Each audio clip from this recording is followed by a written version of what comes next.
Olá, boa noite. Semana só começando e tem muita chuva pelo interior de São Paulo e muitos acidentes que acabaram acontecendo também em Campinas e região.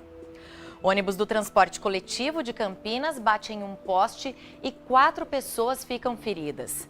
Também na cidade, um caminhão bateu em um poste de energia da CPFL e em um semáforo e afetou o sistema administrativo do Hospital da PUC. Motoristas protestam em Campinas depois do assassinato de um motorista de Uber. Várias avenidas ficaram bloqueadas.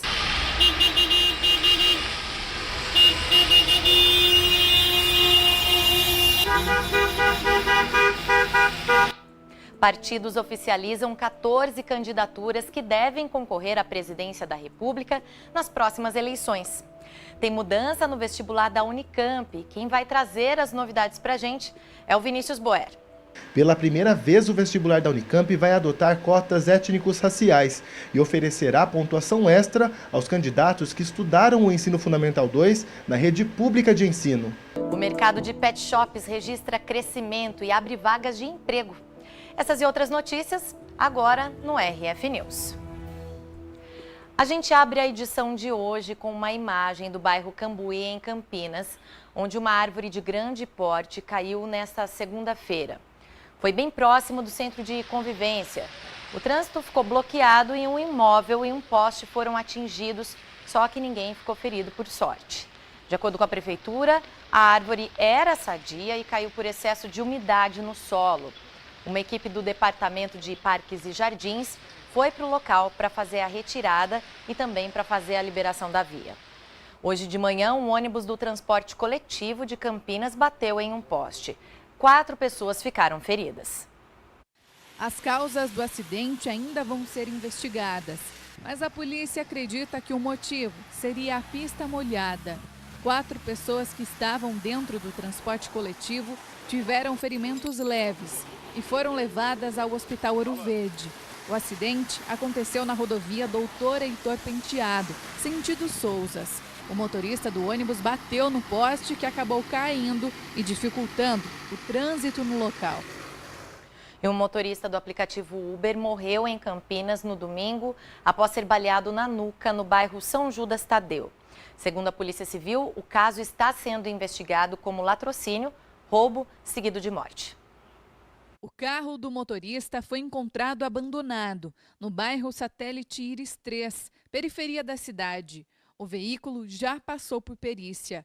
Já o corpo foi encontrado jogado na calçada do bairro São Judas Tadeu, com ferimento de tiro na cabeça. A vítima é Amarildo Sufi, de 52 anos, pai de 2 filhos e avô. Ele trabalhava como motorista de aplicativo há pouco menos de 1 ano. Até agora, ninguém foi preso. No início da tarde de hoje, motoristas de aplicativos protestaram no centro de Campinas. O buzinaço aconteceu em frente ao Palácio dos Jequitibás, sede da Prefeitura de Campinas.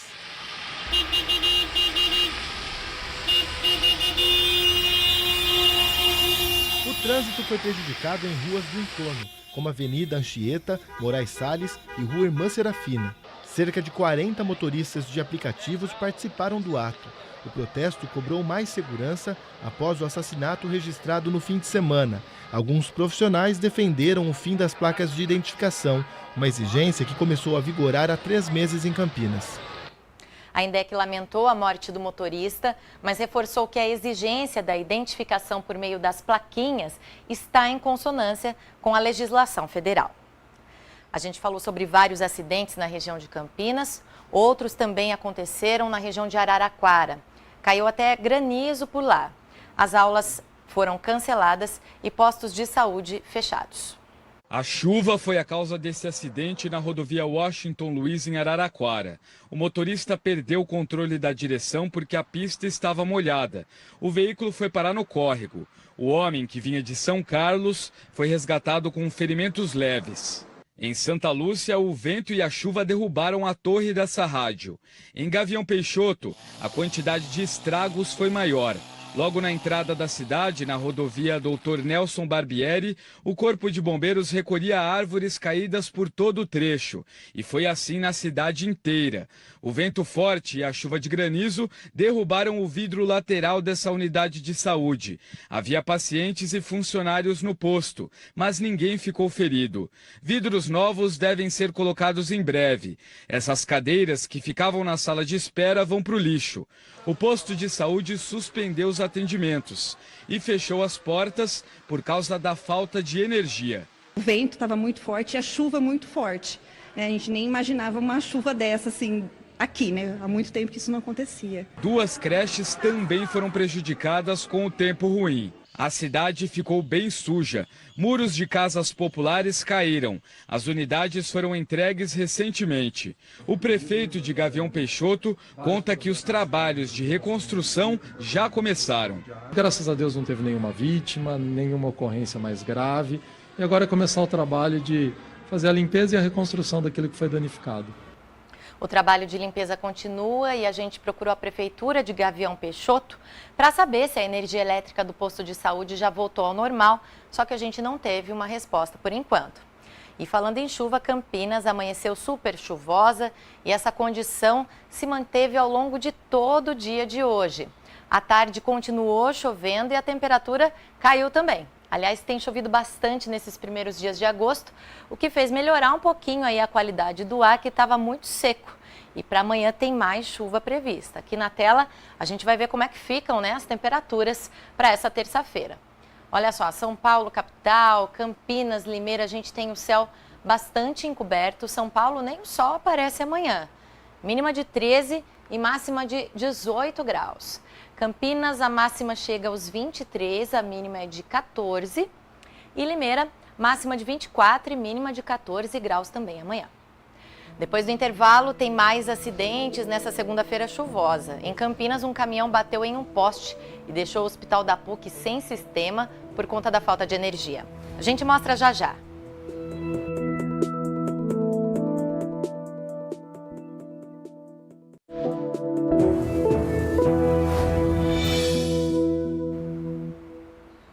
Um vigia de 23 anos ficou ferido em um acidente no final da madrugada desta segunda-feira, na rotatória na Via Luiz Vargas, em Limeira.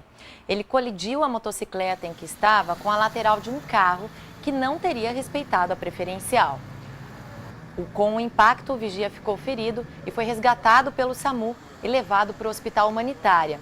Uma equipe da Guarda Civil Municipal e uma ambulância da cidade de Cordeirópolis passavam ali pelo local no momento do acidente e deram apoio para controlar o trânsito na região. Também teve acidente ontem em Paulínia. O motorista de um carro perdeu o controle do veículo, bateu em outros 2 que estavam estacionados e depois capotou. Essa foto, tirada logo depois do acidente, mostra que o veículo só parou porque ficou preso em uma árvore, com a parte da frente virada para baixo, o que dificultou bastante o trabalho do resgate. O acidente foi na Avenida Oswaldo Piva, em Paulínia. Segundo a Guarda Municipal da cidade, o motorista perdeu o controle do carro ao fazer a curva e ainda bateu nesses 2 veículos que estavam estacionados. Apesar do susto, o motorista teve apenas ferimentos leves. Perigo. Hoje cedo, um caminhão bateu em um poste de energia da CPFL e em um semáforo em Campinas. De acordo com a INDEC, o acidente aconteceu por volta das 9h45 e não teve vítimas. Por causa do acidente, houve um bloqueio parcial ali da via na faixa da direita. A queda do poste refletiu no hospital da PUC. O atendimento não chegou a ser afetado porque o hospital tem 3 geradores, só que atingiu a parte administrativa, que ficou daí sem sistema. A CPFL Paulista informou que uma equipe está no local avaliando o caso e tomando as medidas cabíveis. 2 pessoas foram presas em Engenheiro Coelho na madrugada do domingo por suspeita de tráfico de drogas. Segundo a Polícia Militar, um homem de 34 anos e uma mulher de 30 foram localizados em uma chácara no Jardim São Paulo. No local, foram apreendidos R$1.000 em dinheiro, quase 1,2 kg dividido em porções de cocaína, crack e maconha, 2.000 microtubos vazios, faca, 3 celulares, balança, 6 frascos de anestésico e 1 litro de éter etílico. A polícia informou ainda que no momento da abordagem, 3 suspeitos fugiram e não foram localizados. Já os materiais vão passar por perícia. Mudando de assunto um pouquinho, os ateliês de costura estão em alta e a dificuldade do setor tem sido encontrar mão de obra especializada. Não é à toa que a procura por cursos de corte e modelagem cresceu 50%. Mandar fazer roupa sob medida está na moda. Os consumidores perceberam que andar na estica, como diz a expressão, tem mais relação com um caimento perfeito do que com o nome na etiqueta. Eu costumo ter roupas que tenham há muito tempo. Então eu gosto de ter uma saia que me cai bem, que eu me sinto confortável. Para mim é muito mais importante do que ter a saia da marca X ou da marca Y. Clara já encomendou uma saia e uma calça. Agora quer transformar uma peça de linho que já tem em algo novo. A inspiração ela já encontrou. Eu tenho uma saia comprida, tipo essa, eu gostei do modelo dessa saia. E aí eu estava pensando em adaptar para um modelo tipo esse, entendeu? É uma saia que é mais largona, que ela abre mais, e eu queria fazer uma coisa mais ajustada assim, no corpo, que nem esse modelo. As modistas que eram tão valorizadas até a década de 70 voltaram a ter vez no mercado. Segundo o Sebrae, o setor de confecção personalizada é um dos que tem maior potencial de expansão. Conseguir ajustar uma roupa que você já tem, ou fazer uma roupa especialmente para você é algo muito mais especial. Jorge é estilista, sempre criou os modelos da própria loja, mas percebeu que os tamanhos P e MG não atendiam completamente as clientes. Elas queriam exclusividade. E mais, depois que passou a atender sob medida, viu uma outra oportunidade no mercado: ensinar corte e costura. Tenta ensinar um pouco para elas como que é para fazer uma roupa, como que se faz para criar, para cortar uma peça, para ela entender e também valorizar mais essa mão de obra. Matrículas em escolas de corte e modelagem cresceram até 50% em 2017 com relação a 2016. A escola da Jorge é mais recente, existe há 1 ano e com turmas de até 4 pessoas. Ainda assim, cerca de 100 alunas já passaram por aqui. Jéssica é uma delas. Entrou no curso por curiosidade, mas depois de saber que dá para ganhar até R$400 por peça sob medida, já pensa em comprar uma máquina de costura. E ela até já encontrou uma nova área de atuação entre as confecções personalizadas, a de decoração. Ou unir o útil ao agradável e também, além das roupas, também decoração, né? Já que a gente faz uma capa de almofada também. Então isso pode unir com a decoração, pode unir a arquitetura com isso, a profissão que você tem com a costura. Depois do intervalo, partidos oficializam 14 candidaturas que devem concorrer à presidência da República. A gente fala sobre isso daqui a pouquinho.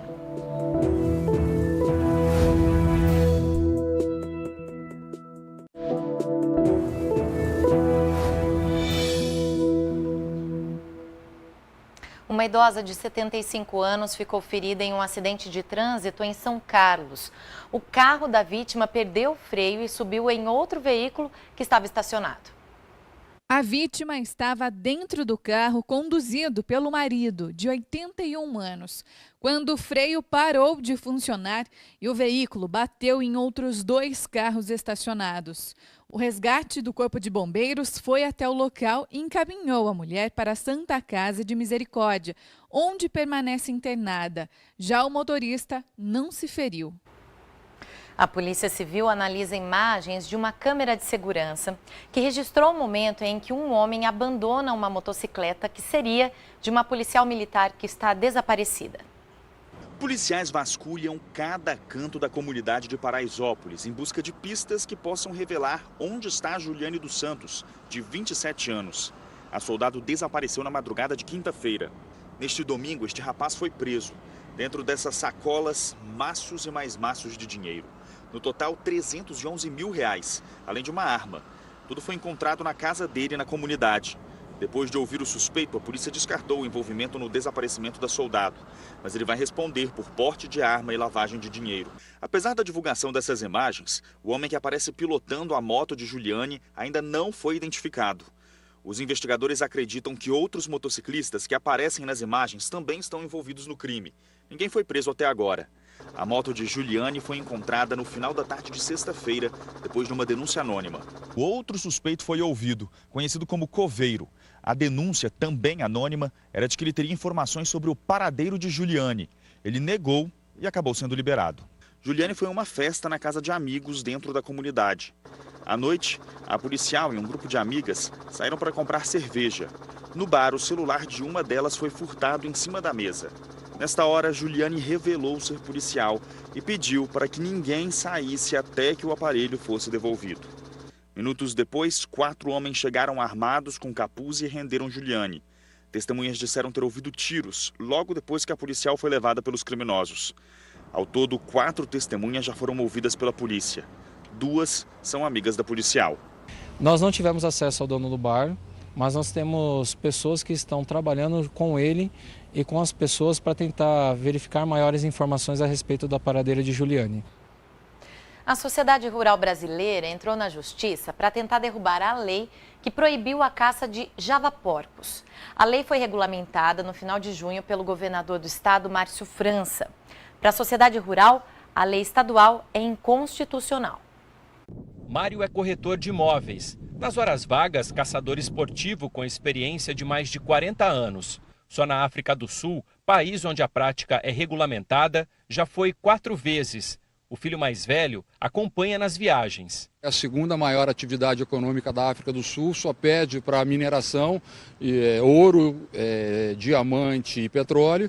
E são controlados os parques, a quantidade de animais a serem abatidos, a época de reprodução é respeitada e cada animal tem o seu valor determinado pelo volume, pelo número de animais existentes. Então, se tem muito animal, baixa o preço, tem pouco animal, sobe o preço. No final de junho, o governador de São Paulo, Márcio França, sancionou uma lei que proíbe a caça de animais silvestres no estado. Não cabe em São Paulo que as pessoas incentivem a violência contra o animal como forma de defesa ou como forma de lazer. Entre os animais estão o javali e o javaporco, agressivos e predatórios, segundo especialistas. São considerados uma ameaça ao campo.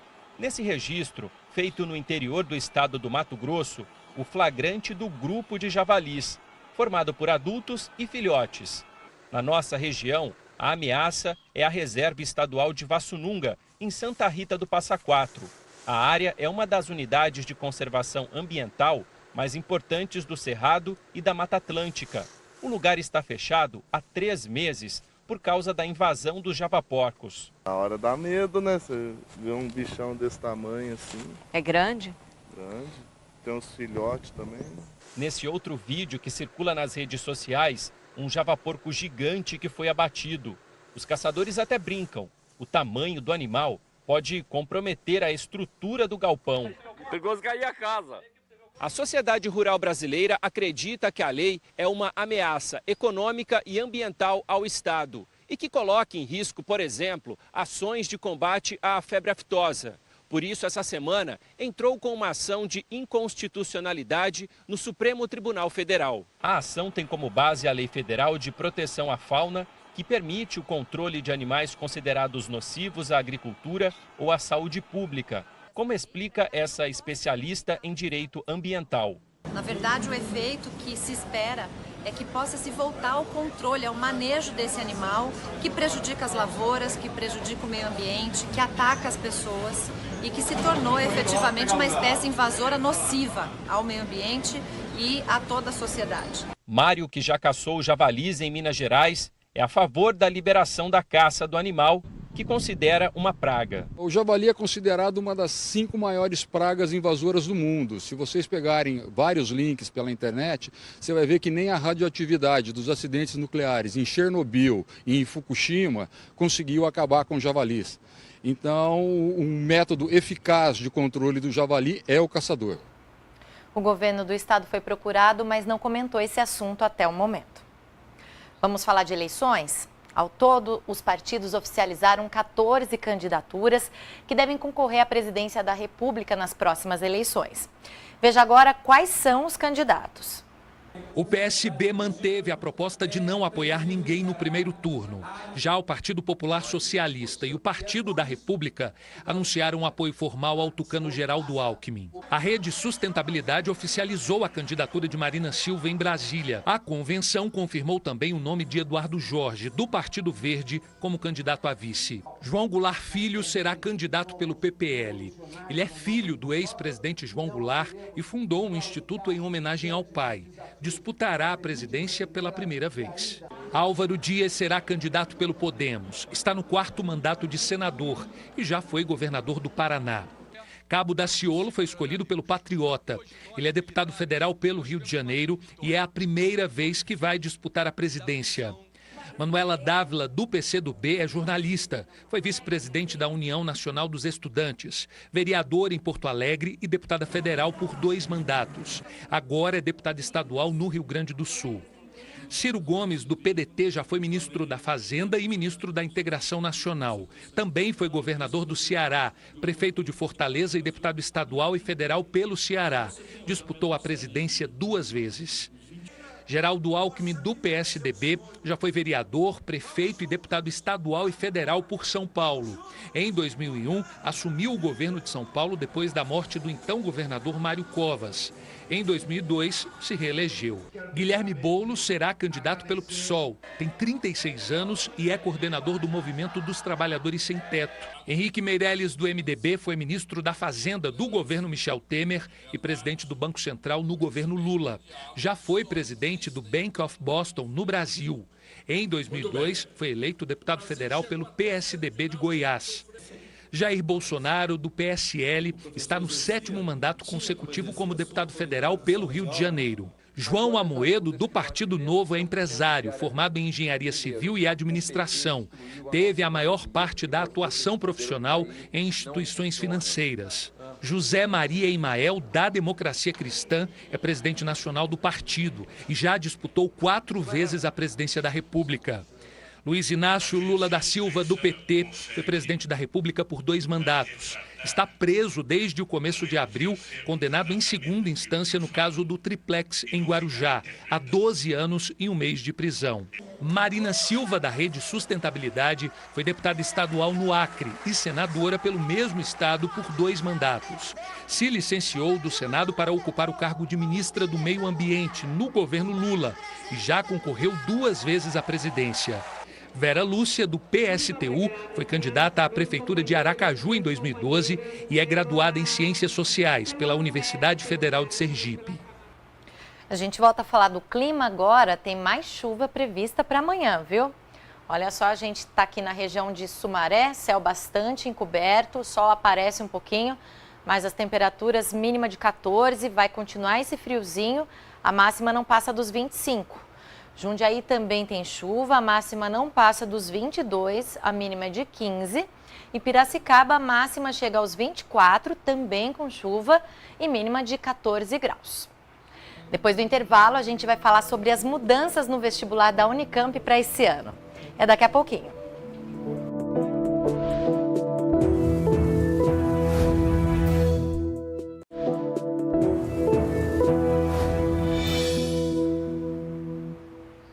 Começou em Ribeirão Preto a campanha de vacinação contra a raiva animal. A campanha acontece em 90 postos de vacinação espalhados pela cidade.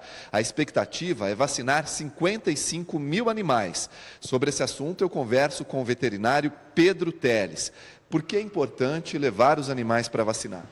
É importante levar os animais, né, os cães e os gatos, para tomarem a vacina. Porque por mais que sejamos uma área controlada aqui em Ribeirão Preto, os morcegos ainda conseguem manter o vírus na cidade, né? Então, caso o animal, o cachorro ou o gato tenha contato com um morcego positivo, ele pode contrair o vírus e isso é perigoso também para o ser humano, que consequentemente esse cachorro e esse gato pode morder o humano e transmitir o vírus para ele, né? Então é importante manter eles sempre vacinados, porque o vírus, por mais que seja controlado, continua circulando na cidade. Cães e gatos que já foram vacinados precisam receber a vacina novamente? Cães e gatos que já receberam a vacina precisam receber novamente anualmente, né? Então, se ele tomou ano passado, ele vai tomar novamente esse ano, né? Serão 3 sábados seguidos de vacinação. Isso, serão 3 sábados seguidos de vacinação. Cada sábado é em uma região da cidade. Então, por isso é importante os moradores ficarem atentos e ver qual sábado vai ser o posto mais próximo à sua casa. Cada sábado tem cerca de 30 postos espalhados pela cidade.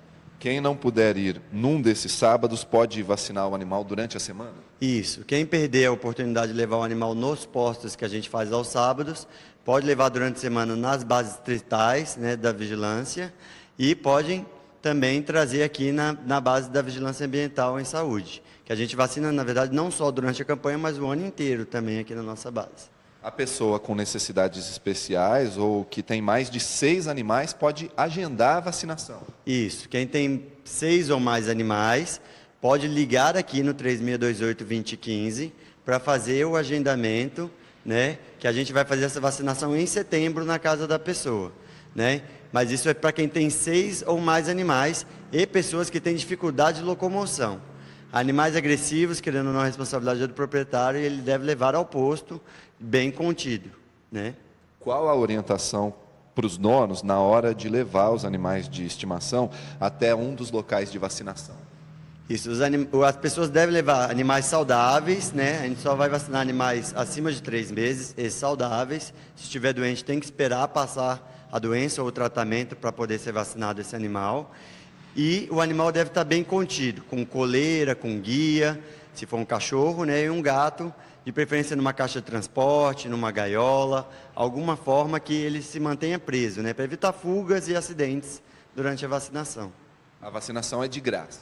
Isso, a vacinação é 100% gratuita, né? A gente não cobre nenhum dos postos, né? Não há nenhum tipo de cobrança. E também ela é segura, é a mesma vacina que a gente utilizou ano passado, e nós não tivemos maiores problemas com ela.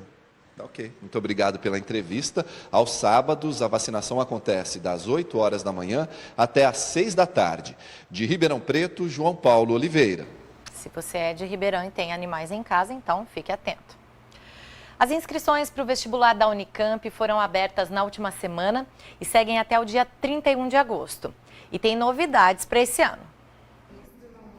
A Juliane tem 19 anos e o Felipe 22. Sabe o que eles têm em comum?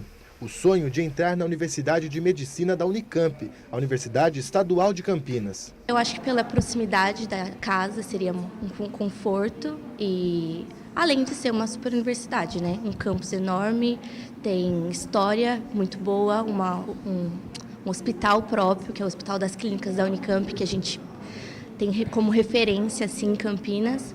E aí a gente, né? Seria legal estudar na cidade que a gente nasceu e com um hospital incrível, né? Tenho alguns amigos meus que estudam lá, eu conheço alguns professores também, e, tipo, a questão do hospital em si, eu sei que é referência no país em muitas áreas, em atendimento, parte de transplante. E eu tenho certeza que se eu conseguir entrar lá, eu vou estar bem, assim, eu vou estar com uma bagagem muito boa, assim, para poder exercer a minha profissão daqui a uns anos. Para conquistar a tão sonhada vaga, os jovens dedicam pelo menos 11 horas por dia aos estudos. Na última semana, a Unicamp abriu a inscrição para o vestibular 2019. A prova é o passaporte para os 69 cursos oferecidos gratuitamente. A taxa de inscrição custa R$ 170. Muitos estudantes já garantiram a inscrição logo nos primeiros dias, mas o prazo final segue até o dia 31 de agosto. Pela primeira vez, o vestibular da Unicamp vai adotar cotas étnicos raciais e oferecerá pontuação extra aos candidatos que estudaram o Ensino Fundamental 2 na rede pública de ensino. A primeira coisa é imaginar que a gente tem dos 100% de vagas que a Unicamp disponibiliza para os alunos, 80% delas disponíveis através do vestibular normal, do vestibular tradicional, da prova, e 20% delas através do uso da nota do Enem. Então, o aluno aí já tem 2 caminhos, né? Vestibular tradicional ou Enem, né? O uso dessa nota. Se a gente olhar para essas 80% das vagas pelo vestibular tradicional, a gente tem lá uma cota, né? Uma cota racial de 15% dessas vagas, destinadas para alunos que se autodeclaram pretos e pardos. Para as vagas, 20% de vagas que estão usando a nota do Enem, 10% dessas vagas são destinadas para alunos que se autodeclaram pretos e pardos.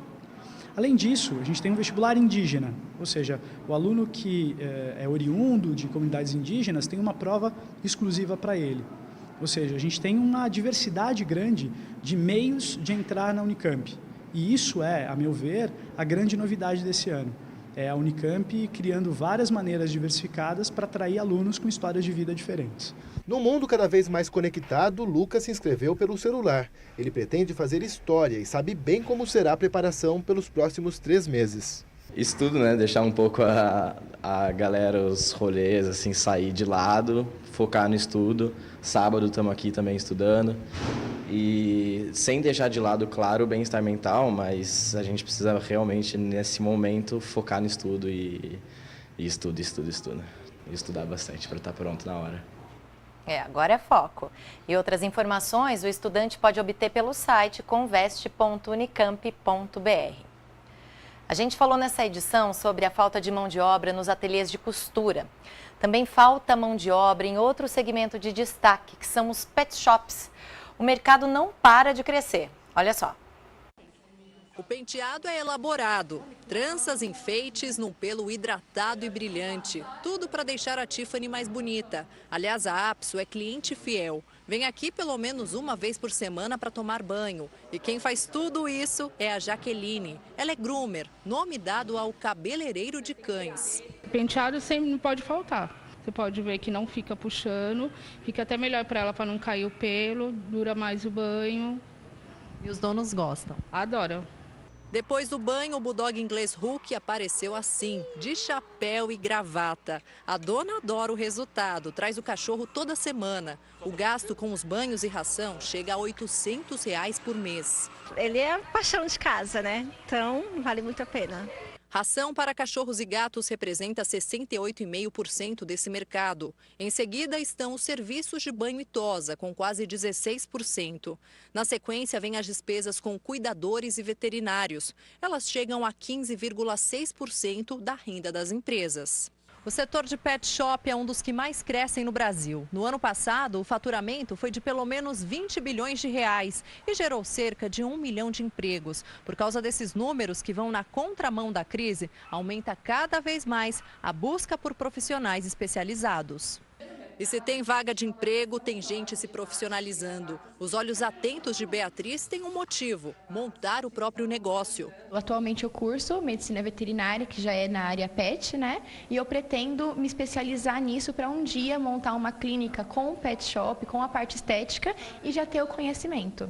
Nesta escola, o curso de tosador profissional dura cerca de 2 meses. O estudante aprende desde como dar banho, tosar, até fazer os penteados. Cada vez mais a procura tem crescido e os profissionais querem mudar um pouco o seu foco. Quem começa como banhista, por exemplo, quer se aperfeiçoar para passar para um tosador, um groomer.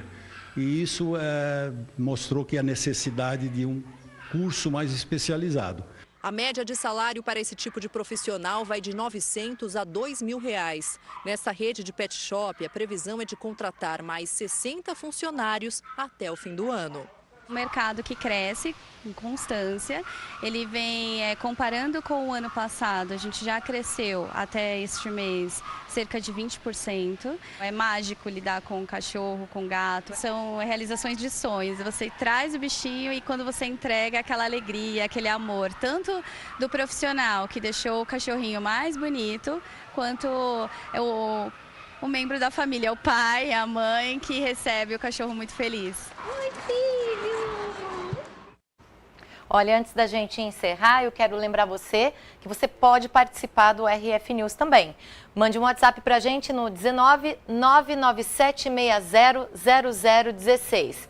Nesse WhatsApp, você fala com a nossa redação e você pode mandar um assunto aí da sua cidade. Pode ser de Campinas e região, pessoal da região de Ribeirão Preto, pode ser uma foto, pode ser um vídeo, sempre na horizontal. Um problema que não tenha sido resolvido, alguma situação que está difícil aí, ou então uma imagem que vale a pena a gente mostrar aqui para você. A gente exibe sempre de segunda a sexta, a partir das 18h15, aqui no RF News. A gente vai ficando por aqui, para você um ótimo início de semana. Agora tem RF Esporte Clube. Uma boa noite para você e até amanhã.